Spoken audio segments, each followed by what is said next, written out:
Evangelio de Jesucristo según San Mateo, capítulo 16, versículos del 13 al 18. Me voy a permitir dar lectura a esta porción, ustedes ahí en su Biblia, o si no aquí en la pantalla. Vean cómo dice la palabra de Dios. Viniendo Jesús a la región de Cesarea de Filipo, preguntó a sus discípulos diciendo: ¿quién dicen los hombres que es el Hijo del Hombre? Ellos dijeron: unos Juan el Bautista, otros Elías y otros Jeremías o alguno de los profetas. Él les dijo: ¿y vosotros quién decís que soy yo? Respondiendo Simón Pedro dijo: tú eres el Cristo, el Hijo del Dios viviente. Entonces le respondió Jesús: bienaventurado eres Simón, hijo de Jonás, porque no te lo reveló carne ni sangre, sino mi Padre que está en los cielos. Y yo también te digo que tú eres Pedro, y sobre esta roca edificaré mi iglesia, y las puertas del Hades no prevalecerán contra ella.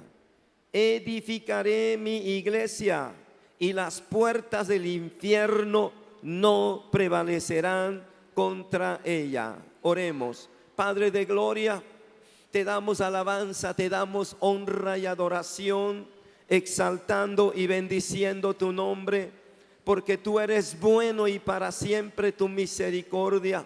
Yo te ruego que nos hables, que nos enseñes, que nos reveles tu palabra en esta hora.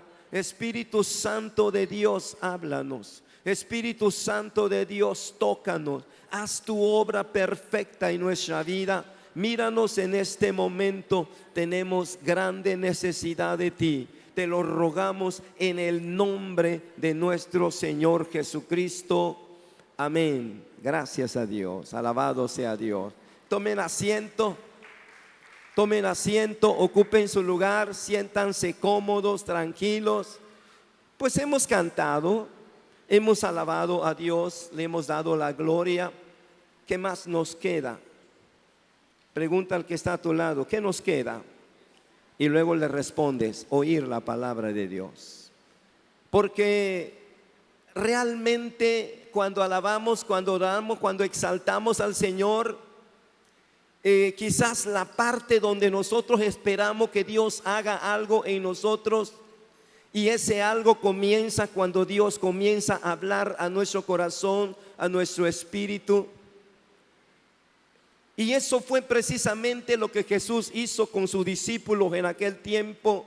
Les habló, les instruyó, les enseñó. Y cuando al final, antes de irse, si ustedes pueden mirar ahí en el Evangelio, nuevamente San Mateo, el último capítulo 28, 19, ahí nos dice: reunidos todos, como para despedirse de Él, el Señor les dio la gran encomienda, la gran tarea de la iglesia. ¿Cuál es esa tarea? El Señor se los tuvo que decir.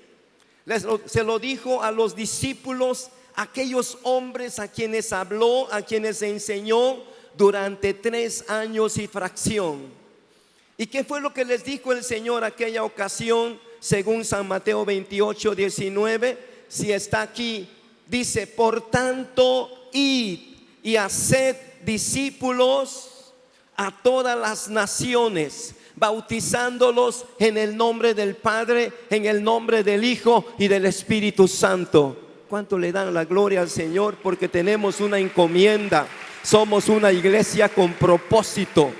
Hay una razón de ser. El Señor no dejó una iglesia vaga, una iglesia a ver qué hace, a ver cómo se acomoda, como un bulto más en esta pobre humanidad, en este planeta. No, la iglesia es una entidad viva de parte de Dios, que tiene todo el respaldo del cielo, que tiene toda la autoridad del reino de Dios para cumplir la obra de Dios en esta tierra. Solo que la iglesia, tú sabes quién es la iglesia. Pregunta al que está a tu lado: ¿quién es la iglesia? Luego le contesta: tú y yo somos la iglesia. ¿Cuánto le dan la gloria? Tú y yo somos esa iglesia. Pero vean ustedes en este pasaje cuando el Señor vuelve a hablarle a sus discípulos, siempre les habló para producir fe, para producir fortaleza, para aumentar la fe en ellos y caminar en el reino de Dios. Nunca habrá algo más poderoso en tu vida y en la mía, sino la palabra de Dios, que nos ayuda a conocer a Dios y a andar firmemente en el reino de Dios. ¿Cuánto le dan la gloria? Y vaya que la palabra de Dios dice en Romanos 10:17 que esa vida de fe viva, la fe viene, como dice, por el oír. ¿Qué cosa? Por el oír de la palabra, por el oír de la palabra de Dios. ¿Cuánto están escuchando la palabra de Dios? ¿Cuánto están escuchando? Procura oír y que tu espíritu escuche lo que Dios quiera decirte. Porque si hay algo que nos hace crecer, que nos hace avanzar, que nos hace multiplicar, es precisamente el diseño de la palabra de Dios en nuestra vida. Jesús siempre le habló a los discípulos y fíjense, les hizo dos preguntas a los discípulos. La primera pregunta fue, les dijo: ¿qué dice la gente que soy yo? Como diciendo, yo escucho tanta gente hablar, opinar, sus argumentos de lo que soy, que si soy o no soy. ¿Qué dice la gente que yo soy? Y luego le dijeron: no, pues que tú eres Juan el Bautista. Acuérdense ustedes que Juan el Bautista tuvo un ministerio demasiado corto. Solamente se levantó para preparar el camino del Señor.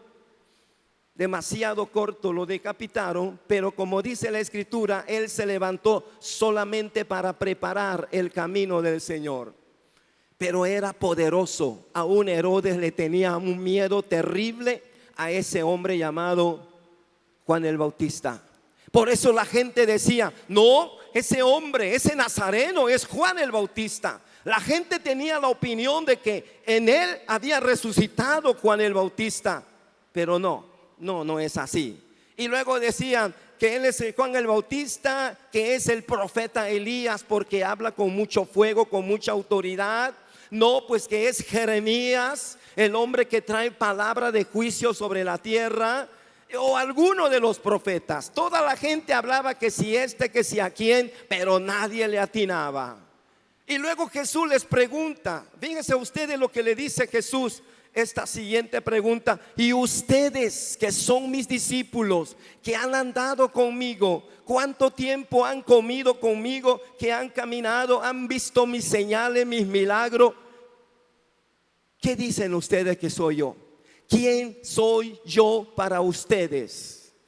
Y la palabra de Dios nos dice, ¿verdad?, que nadie decía nada, había un silencio, hasta que uno, impulsado como un resorte, el hombre que siempre lleva la voz cantante entre los discípulos, ese Pedro, se levanta y le dice: tú eres el Cristo, el Hijo del Dios viviente. Alabado sea Dios. Qué bueno, hermano de mi vida. Yo le decía a mis hermanos, cuando estamos enseñando en la palabra de Dios, muchas veces Dios nos da palabra a los líderes, los siervos de Dios, y podemos hablarle una palabra de parte de Dios. Pero muchas veces ustedes ahí oyendo la palabra, el Espíritu de Dios desciende en el momento de la administración de la palabra y reciben una revelación. Reciben una palabra, rema, una revelación de Dios para tu vida, una revelación de Dios para lo que tienes que hacer o acerca de la gloria del Señor. Pero gracias a Dios que siempre se sigue manifestando en la vida de los hijos de Dios en este tiempo. ¿Cuántos saben eso? ¿Cuándo fue la última vez que Dios se manifestó en tu vida? Se dio a conocer en tu vida. Prepárate, porque a lo mejor pronto tendrás una revelación fresca de lo que es la presencia del Señor, porque Dios es así. Y la palabra de Dios nos dice, ¿verdad?, como Pedro le dijo: tú eres el Cristo, el Hijo del Dios. ¿Quién es el Cristo? El Cristo es el Mesías, el Salvador del mundo. ¿Por qué? Porque el pueblo de Dios, el pueblo judío, por cierto, hasta ahorita todavía siguen esperando al Mesías.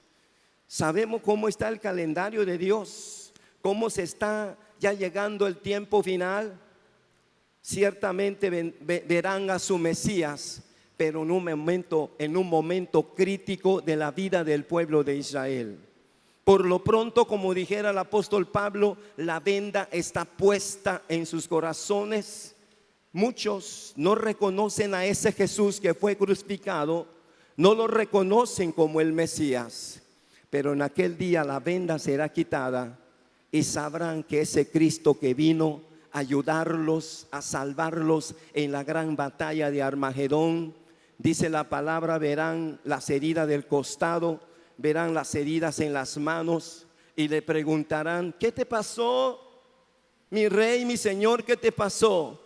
Y él les va a revelar: estas son las heridas con que yo fui herido en la casa de mis amigos. Sus ojos se abrirán y entenderán que aquel Cristo que negaron, que no recibieron, es el Cristo que llegó a salvarlos en aquella gran batalla. Y es el Cristo que está con nosotros en esta misma tarde. ¿Cuántos alaban su nombre y le dan la gloria? Pero vean ustedes qué importante. Yo me pregunto, ¿para qué Jesús hizo esta pregunta a los discípulos? Porque es necesario que usted y yo sepamos quién es Jesús. Si lo conocemos a Él, primeramente lo vamos a conocer como el dador de la vida. Lo vamos a conocer como el Salvador, el Mesías. Lo vamos a conocer como aquel que nos liberta de nuestra condición humana pecadora. Porque solamente la sangre de nuestro Señor Jesucristo es suficiente para limpiarnos, para salvarnos y presentarnos justos delante de la presencia de Dios nuestro Padre. Y somos justificados por su sangre. Somos justificados por Cristo, por su sangre, como si nunca hubiéramos pecado. Por eso dice Romanos 5:1: justificado pues por la fe, tenemos paz para con Dios por medio de nuestro Señor Jesucristo. Justificado por la fe, tenemos paz. Pero ahora Jesús le pregunta a los discípulos: ¿y ustedes qué dicen que soy? ¿Qué pregunta, hermano de mi vida? ¿Quién es Jesús para ti? ¿Lo conoces? ¿Lo conoces como tu Señor? ¿Lo conoces como tu Salvador? ¿Lo conoces como tu libertador? ¿Lo conoces como tu sanador? Porque no solamente podemos conocerlo como el Salvador del alma, sino también podemos conocerlo en su gracia como el sanador, como el libertador, como aquel que cambia nuestra vida, nuestro corazón, de modo que podamos ser una nueva creación, una nueva criatura. Como dice 2 de Corintios 5:17, no sé si recuerdan ese versículo, que dice: de modo que si alguno está en Cristo, ¿qué cosa? Nueva criatura es. Las cosas viejas pasaron, he aquí, todas son hechas nuevas. Todas son hechas nuevas. Son nuevas para ti. ¿Ha cambiado algo en ti? ¿Eres una nueva criatura? Si no, procura en esta noche, en esta tarde, no salir de aquí hasta que las cosas cambien. Hasta que las cosas cambien. Cuando la palabra de Dios habla de esta manera, habla de una metamorfosis, de un cambio tremendo, como según un libro de biología, la mariposa, ustedes quizás conozcan esa transición, ese cambio de un estado a otro. Primero es un gusanito, un gusano peludo, como dijera alguien, todo feo, que la gente se asusta con ese gusano. Pero luego ese animalito se trepa a un arbolito, a una planta, a una rama, y se pega y luego lo envuelve un capullo. Ahí está dentro de esa bolsita, de ese capullo. ¿Cuánto tiempo está ahí? ¿Qué pasa ahí adentro? Nadie sabe. Pero llega un día que se rompe ese capullo. Ya no sale ese gusano feo peludo, sino sale una hermosa mariposa de 1000 colores, que da gusto mirarla y tocarla. Así es la vida del Hijo de Dios cuando hay un verdadero cambio de vida. ¿Cuánto le dan la gloria al Señor? ¿Cuántos están cambiados? ¿Cuántos son cambiados? Solamente la gracia de Dios, solamente el Cristo de la gloria, el que pagó en la cruz del Calvario, puede producir ese cambio en nuestra vida. Por eso lo dice, de modo que si alguno está en Cristo, lo dice claramente, nueva criatura es. Las cosas viejas pasaron, he aquí todas son hechas nuevas. Y es esa vida renovada, es esa nueva oportunidad de vida que Dios nos da, que quiere que nosotros presentemos ante esta humanidad que nos ve. Y el Señor le dijo a los discípulos, ¿verdad?, que si lo conocían a Él, hasta que Pedro se levantó y habló acerca del Cristo, del Mesías. Pero también le dijo a Pedro: Pedro, bienaventurado eres porque no te lo reveló carne humana, algún hombre, algún profeta. Esa revelación la tienes de parte de mi Dios, de parte del Padre. Y yo te digo que tú eres Pedro, y sobre esta roca edificaré mi iglesia. Esto ha traído un poco de controversia, porque dice, oh, es Pedro, entonces la roca no es Jesús. Pero yo le decía a mis hermanos en la mañana, la Biblia demuestra que Pedro no es la roca, sino Cristo es esa roca. En el Antiguo Testamento, cuando el pueblo de Dios salió de Egipto hacia la libertad, hacia la tierra prometida, pasaron por muchas circunstancias. Una de ellas, se les acabó el agua, no tenían agua que tomar. Y la Escritura dice que Dios le dijo a Moisés, dile, toca esa roca. Había una roca grande adelante, tócala y de ahí saldrá agua. Y la palabra de Dios dice que Moisés tocó la roca y brotó agua. La palabra de Dios dice, el apóstol Pablo dice que todos bebieron de esa bebida espiritual igual que nosotros. ¿Por qué? Porque esa roca no era simplemente una roca, una piedra, algo inanimado. Esa roca era Jesucristo, el Señor de señores, el que estaba con ellos, la roca de los siglos, la peña de Oreb. Ese Cristo era la roca.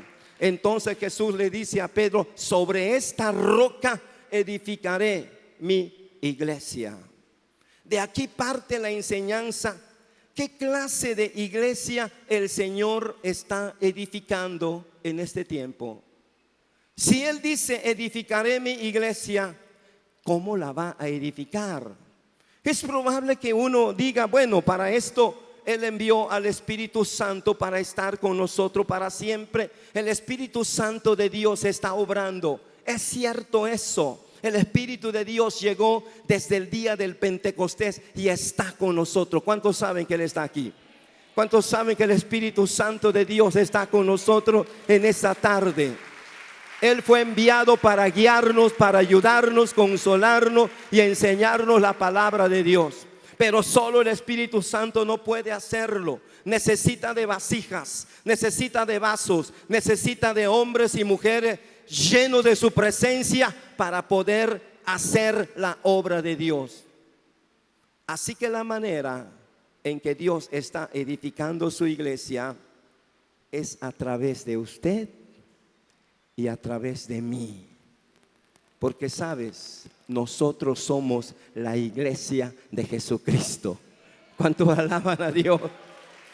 Hermano de mi vida, estamos edificando, construyendo la iglesia por medio de nuestros talentos, por medio de nuestras habilidades, porque donde Dios nos tomó de una vida natural y humana con un ADN pecaminoso desde nuestro padre Adán, el pecado prevalecía hasta que conocimos a Cristo, hasta que le entregamos nuestro corazón y le dijimos, Jesús, yo te necesito, cámbiame, transfórmame, te recibo como mi Señor y Salvador. En ese momento se produjo el milagro más grande y más maravilloso. ¿Cuál fue ese milagro? El Espíritu Santo de Dios tocó nuestro espíritu y entonces se cumplió. Nuestro espíritu vivió, el espíritu humano vivió y somos una nueva criatura. para la gloria del Señor. Alabado sea Dios. Ahora sí podemos entender las cosas de Dios. Ahora sí podemos mirar las cosas como Dios las ve. Podemos caminar en el reino sobrenatural de Dios, de nuestro reino natural al reino sobrenatural. ¿Por qué? Porque hay un ADN espiritual en nuestra vida. El ADN del Espíritu Santo, el ADN de Cristo en nuestra vida.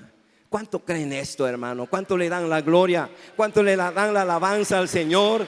A lo mejor alguien diga: ¿qué cosa está diciendo el pastor? ¿Será cierto eso? Créelo, créelo, hermano de mi vida, porque para eso Cristo murió en la cruz.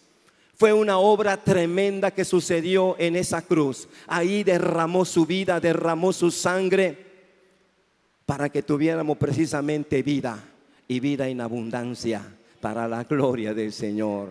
Bendito el nombre del Señor. Pero es necesario que así como nosotros conocemos a Jesucristo, o Él quiere que lo conozcamos,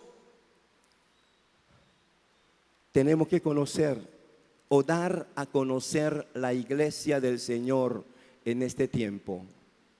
Porque según la palabra, el Cristo de la gloria, ese Cristo maravilloso, Él es la cabeza de la iglesia, y la iglesia es el cuerpo de nuestro Señor.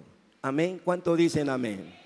Vean lo que dice la palabra de Dios en Efesios capítulo 1, versículos del 22 al 23. Hay una revelación de la palabra, con todo respeto de lo que digan las otras doctrinas, las otras enseñanzas que hay en el mundo, corriente doctrinales, que aquí está la cabeza, que esta es la cabeza, y como si, bueno, pero la palabra de Dios nos dice: y sometió todas las cosas bajo sus pies. ¿Bajo los pies de quién? Bajo los pies de nuestro Señor Jesucristo, y lo dio por cabeza sobre todas las cosas a la iglesia, el Señor. Y hay otros versículos que hablan de que Él es la cabeza de la iglesia, pero no nada más es la cabeza, es el cuerpo. A ver, checa en lo que dice el siguiente versículo: la cual es su cuerpo, la plenitud de aquel que todo lo llena en todo.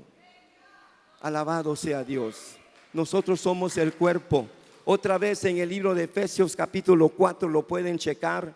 Dice la palabra que así como este cuerpo humano tiene brazos, tiene piernas, tiene miembros con el cual se vale para caminar, para actuar y hacer, la iglesia de Jesucristo tiene miembros con diferentes talentos, con diferentes habilidades, con diferentes dones, para hacer iglesia en esta tierra. Si tú lo has notado, yo creo que sí. Tú tienes talentos, tú tienes habilidades, con lo cual Dios te permite hacer algo tremendo en el reino de Dios. Gózate en la presencia de Dios, hermano de mi vida, porque tú eres la iglesia que el Señor está edificando. Qué importante que nos demos cuenta que Él está edificando su iglesia, sobre todo este último tiempo. ¿Qué clase de iglesia está edificando el Señor? ¿Será una iglesia débil? ¿Será una iglesia pordiosera? ¿Una iglesia que anda por aquí? No. Si ustedes ven el libro de Hechos capítulo 2, la gloria, el poder, la unción con que la iglesia nació, el poder del Espíritu Santo llegó como un viento recio, llenando la vida de los 120 que estaban en el aposento. Hermano, se levantaron como poderosos hombres de Dios, mujeres de Dios. Pedro, en un solo mensaje, se ganó 3,000 almas. 3,000 entraron al reino de Dios en aquella predicación. Y más adelante dice: solo con la sombra de Pedro los enfermos eran sanados. De esta manera la iglesia nació con poder y gloria. Vuelvo a repetirte, esa iglesia lo eres tú y lo soy yo. ¿No te da gusto? ¿No te da gusto? ¿No te da alegría? No puedes decir: sí, sí, Señor, oh, yo soy esa iglesia. Yo soy esa iglesia militante, esa iglesia poderosa, como dice la palabra de Dios aquí en el verso 18: edificaré mi iglesia y las puertas del Hades, o sea del infierno, no prevalecerán contra ella. Por más tremenda la obra del diablo, y vaya que a medida que se acerca Cristo para levantar a su pueblo, a medida que el hombre por ahí, estaba yo escuchando la discusión de algunos pastores, estoy en una red de pastores, hay una polémica porque algunos, pues yo sé que sí, que el anticristo ya vive en algún lugar de la tierra, y que algunos dicen que es de origen judío y otros dicen, no, pues entonces es el yerno del presidente Trump, porque es judío y tiene una habilidad política para usar. Dicen, mírenlo, sacaron ahí cuando este hombre estaba dando un discurso en frente de los hombres más poderosos de la tierra. Dice, véanlo y chequen lo que está pasando, lo que él está diciendo, inaugurando una reunión de paz mundial en frente de todos los dignatarios más poderosos de la tierra. Lo pasó nuestro abogado, el representante legal de la iglesia en la Ciudad de México, hermano Alfonso Farrera. Dice, chequenlo, pastor.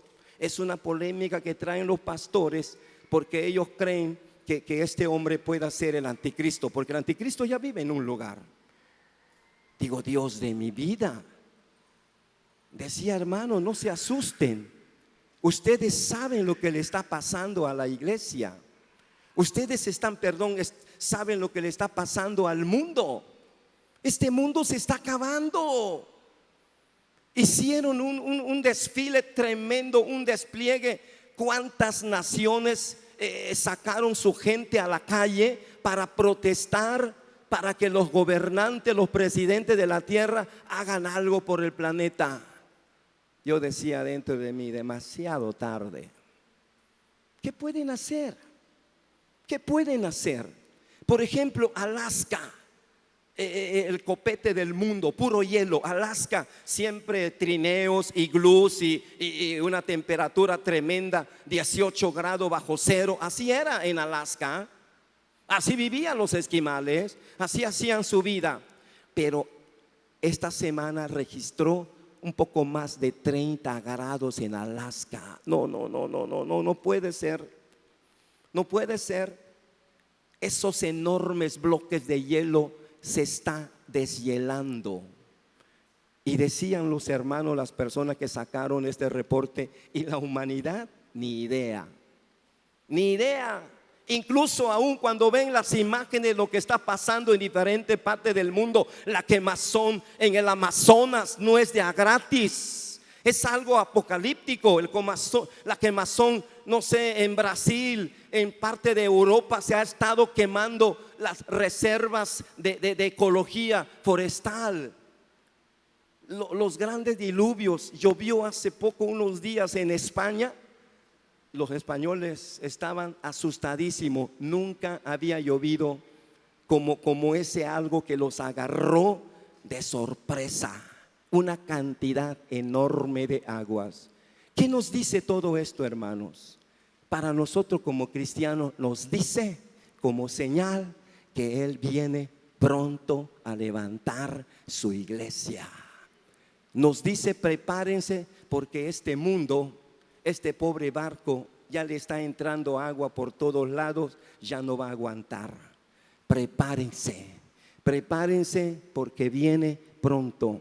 Él levanta su iglesia, se va a la iglesia y, hermano de mi vida, viene un avivamiento, pero no del espíritu, sino un avivamiento satánico.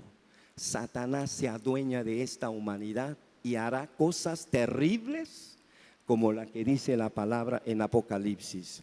Por eso qué importante entender que nosotros somos la iglesia militante y que nosotros tenemos que dar a conocer a ese Cristo de la gloria, a ese Cristo poderoso, a toda la gente que anda afuera. ¿Cuál es la necesidad más urgente en esta hora? ¿Cuál es la necesidad? A lo mejor alguien diga, pastor, yo necesito mi esposa. Ok, puede ser tu necesidad para ti. Dios te lo va a dar si tú tienes fe y hablas bien, por supuesto. A lo mejor alguien diga, pastor, yo necesito una casa. Cree y Dios te lo va a dar, porque así es la fe. A lo mejor alguien necesita, yo necesito un buen trabajo. Cree, pedid y se os dará, buscad y hallaréis, tocad y se abrirá, dice la palabra de Dios. Pero la necesidad más urgente del hombre en este tiempo es de oír el mensaje de la salvación de nuestro Señor Jesucristo. ¿Cuánto le dan la gloria? Y esa es la encomienda, esa es la gran tarea de la iglesia, la comisión de la iglesia, de dar a conocer a ese Cristo de la gloria. Si ustedes pueden leer en San Mateo 23, 24, donde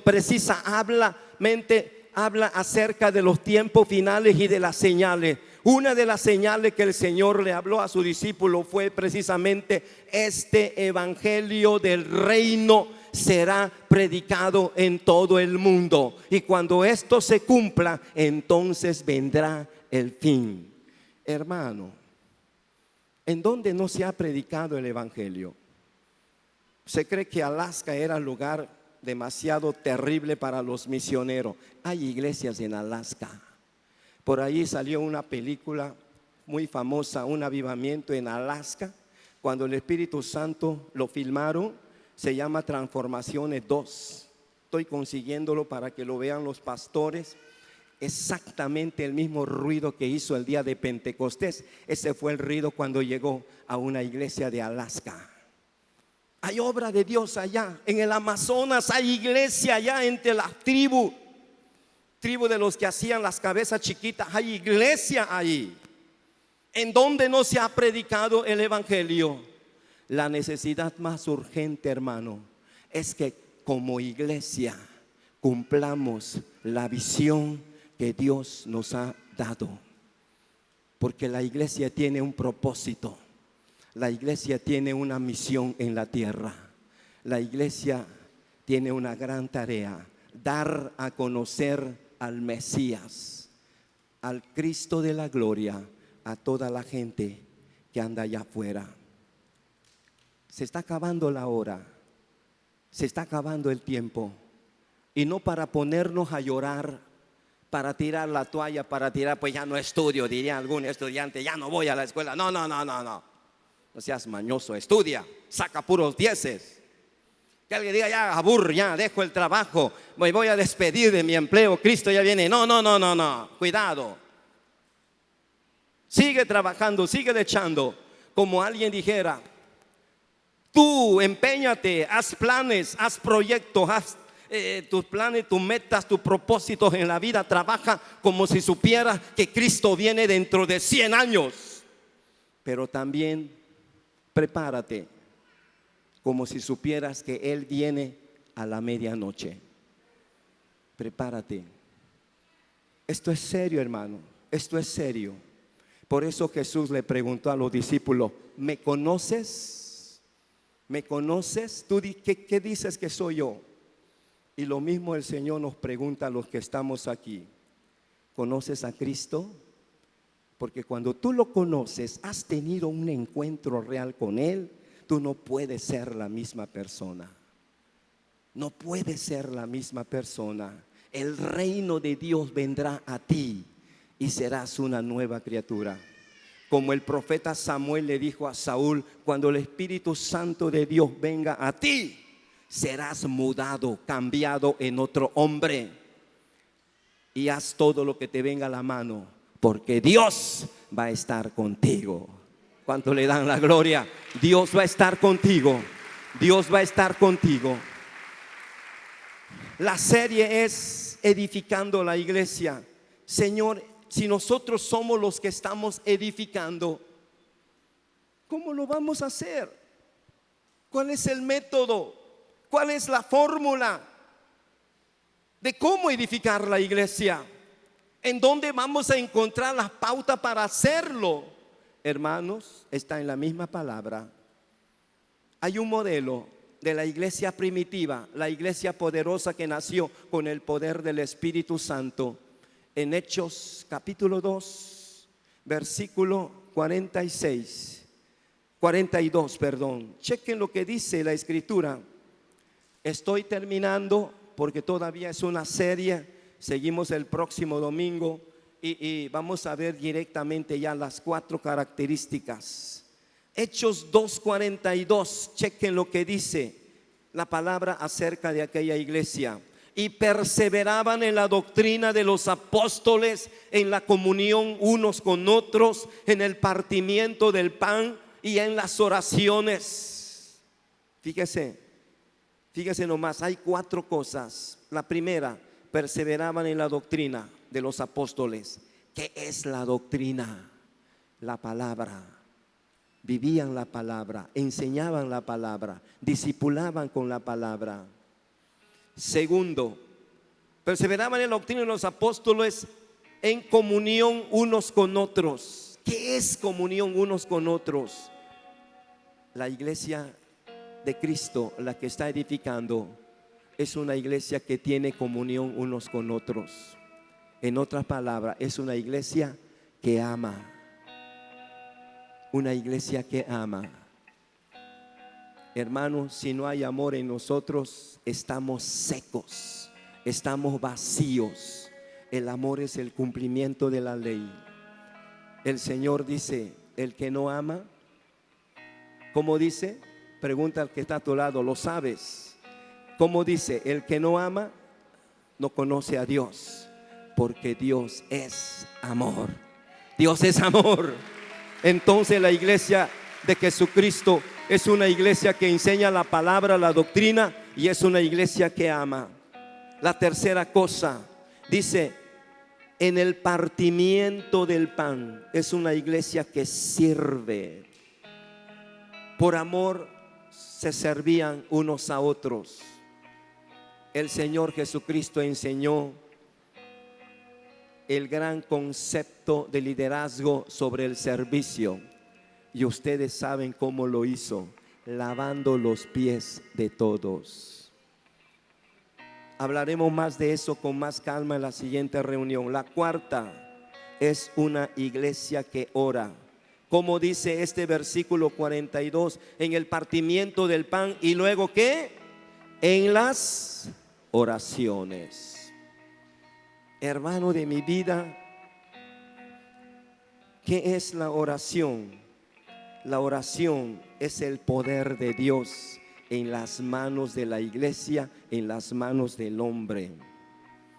Si no hay oración, aunque tengas el talento más grande, te secas y te apartas. Aunque cantes como ángel, aunque hagas canciones como ángel, pero si no hay vida espiritual, porque la vida espiritual viene de tu comunión con Dios, y esa comunión con Dios es tu vida de oración.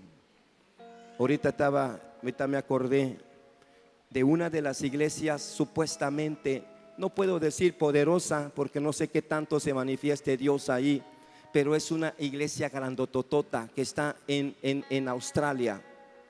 La iglesia Hillsong. Entren, investiguen, chavos, ¿quién es la iglesia Hillsong?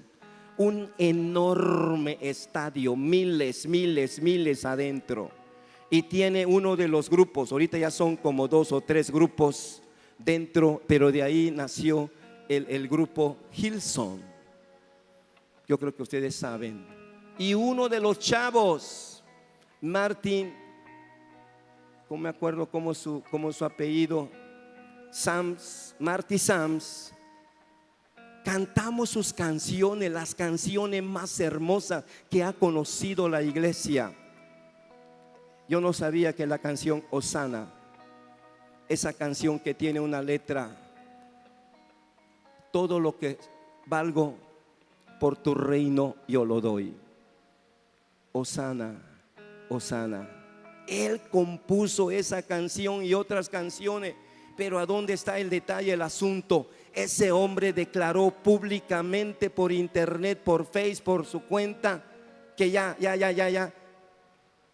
dejó atrás la iglesia, dejó atrás la fe, abandona el cristianismo. No. Casi se desmayan los líderes. Y cuántos jóvenes, a lo mejor aquí, qué bueno que ni lo conozcan, pero las canciones las cantamos aquí. Sus canciones más famosas, más hermosas, él la compuso. Dice, no puede ser que este hombre uno de los líderes de la alabanza, uno de los pastores que conoce secretos de la iglesia, ¿cómo que se va? ¿Cómo que se va al mundo? ¿Cómo que renuncia a su fe? ¿Se acuerdan lo que dice la palabra? Sería tan terrible estos últimos tiempos que la fe de muchos se iba a enfriar. Y que luego dice, el tiempo es tan peligroso que aún a los escogidos iba a engañar. Está pasando, hermanos. No pueden dar crédito que este hombre tan importante en la vida cristiana haya negado la fe y dado la espalda a Cristo. Yo decía, algunos pastores, porque hubo un pastor que sacó un reportaje sobre esto, tratando de dar explicaciones, porque hay miles, millones de jóvenes que están siguiendo la música de este hombre, una música cristiana hermosa de verdad, llena de la palabra de Dios, que no dan crédito. ¿Cómo puede suceder esto? El diablo es tan tremendo, hermano. Bien dice la palabra, ¿verdad? El ladrón viene para robar, matar y destruir, pero Jesucristo dice: yo he venido para que tengan vida y tengan en abundancia. Vida en abundancia. Oh, vida en abundancia. ¿Dónde está el secreto de esa vida abundante? En el poder de la oración. Satanás odia la alabanza de la iglesia. Satanás odia terriblemente a los líderes de la alabanza. No tienen idea de cómo su pleito casado con ellos, porque levantan alabanza delante de Dios. Mientras más pueda sacarlos del juego, mejor. Mientras más pueda arrebatarles sus talentos, enterrarlo, mejor. Eso es lo que está pasando. Pero el Señor dice: edificaré mi iglesia. Hermano, yo te invito a que reconsideres, porque tú eres la iglesia. ¿Qué de tu talento, qué de tus dones que Dios puso en ti para bendecir a una generación? Es tiempo de levantarnos y sacudirnos del polvo, porque nuestro Dios, lento para la ira y grande en misericordia. Tú eres la iglesia. ¿Cómo estás haciendo iglesia? Y vaya que la iglesia Cristo viene, tenemos una visión. De esto estaremos hablando a partir de octubre, pero el domingo que viene seguiremos hablando de las 4 características de una iglesia que Cristo está edificando. Tú eres parte de la iglesia. Plántate, por el amor de Dios, plántate y sigue la visión que Dios ha puesto en esta iglesia.